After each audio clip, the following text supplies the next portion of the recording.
All right, good morning, goons and mutants. Another day. Another day, another dollar. What do they say? I don't even know anymore. So, Vox AC30, 1963, 64. I don't know. This one has sent me back to the woodshed. I'll tell you that. Boy, I've been doing this for so long. Not this particular amp, but it certainly feels like it. I've been doing this type of work for so long that I seldom have to pull out a schematic. But that's not the case with this one. This is a three-dimensional chess challenge from hell, straight from the pit of hell. Vox engineers, they must have had some sort of internal bet to see how quickly they can get technicians to electrocute themselves. It was a hell of a night last night. I actually caused a fire. I've reminded myself why I don't do work late in the evening. I actually had an incident where I thought to myself, I'm going to have to get a bucket of water and throw it in the room here.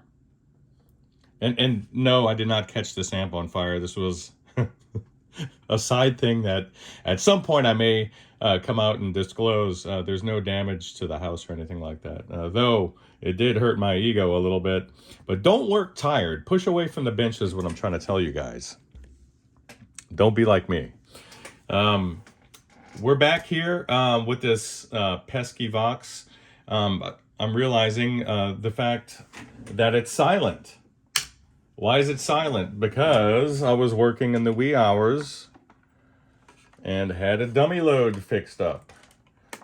Well, it turns out the actual dummy load was the one working on the amp. So let's turn this guy back on, and then I'll show you the noise that I'm getting. That's limited and isolated to the vibrato channel. Let's get her warmed up. We are drawing 100 and you don't really draw voltage, but we got 120 volts coming out of the wall here. You hear that? Let's turn it down.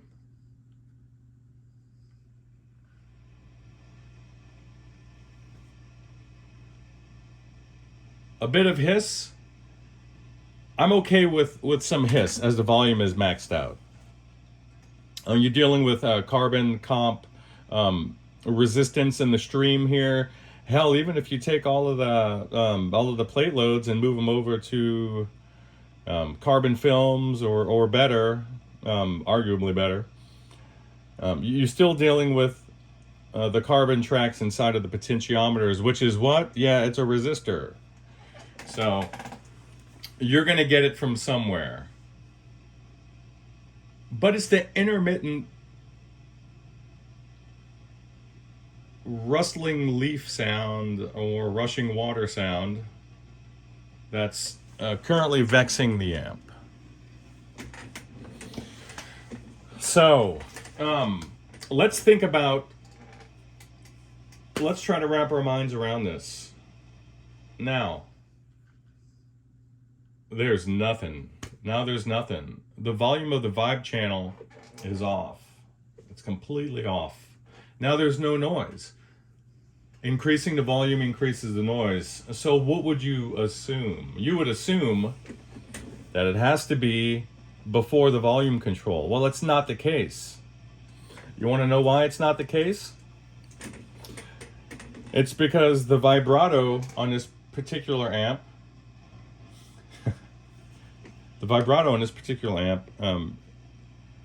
will take the signal and inject it back before the phase inverter.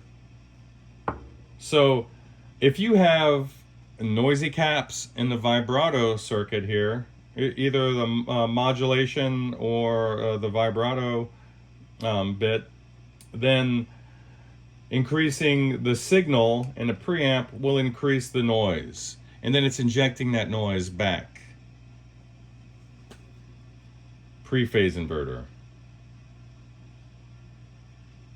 Oh my gosh. So that's what I'm dealing with. My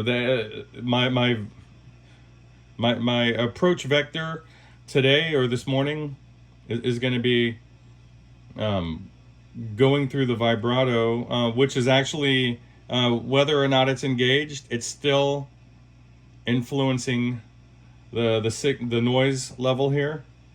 It doesn't matter that it's not switched on. It's not like an optocoupler.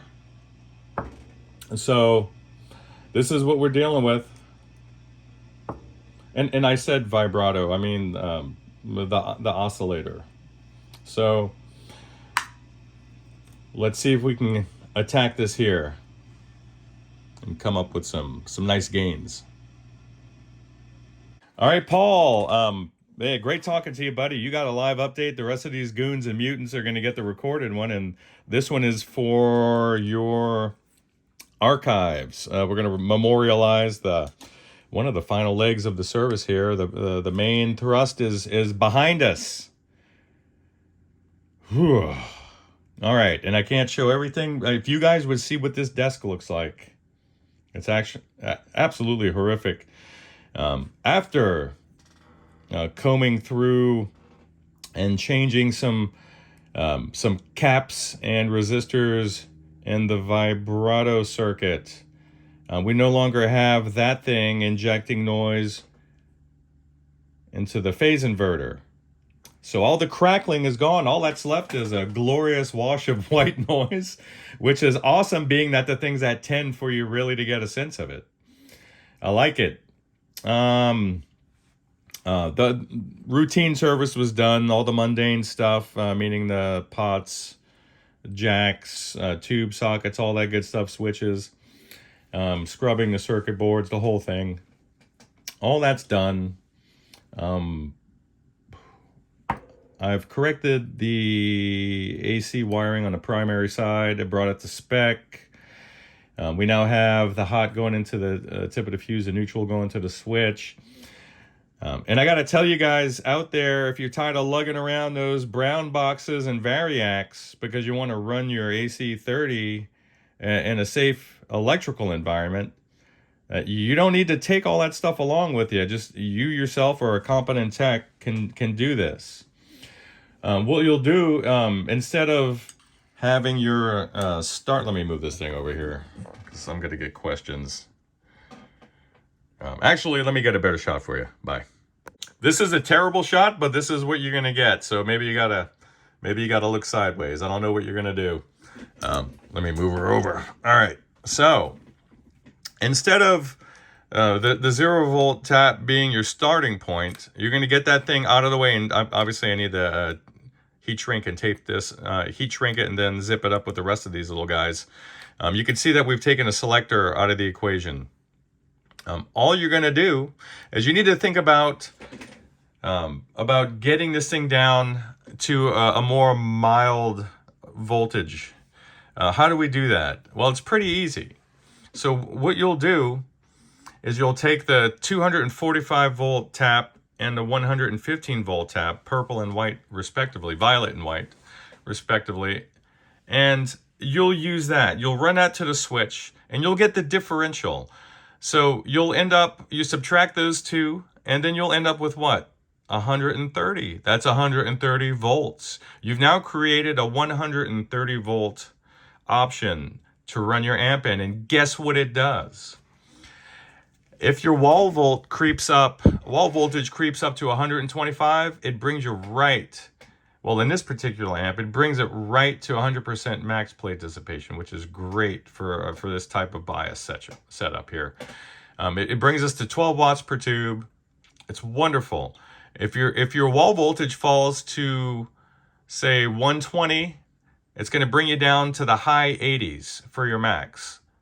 115, mid 80s. It's perfect. Does your heater voltage suffer? A couple millivolts. You're not even going to notice. Your screens, right now, the screens here are sitting at 260. The plates are sitting at like 270, 275. Come on. Oh, sorry about that. Got interrupted. Got a little bit of cleanup remaining. And that's about it. I'm going to go ahead and do the backup rectifier mod for you there, Paul. And then we're going to call it a day. I'm gonna slap that back panel, or the lower panel as it were, back onto this thing, the shelf, and we'll be able to move on with life. Take care.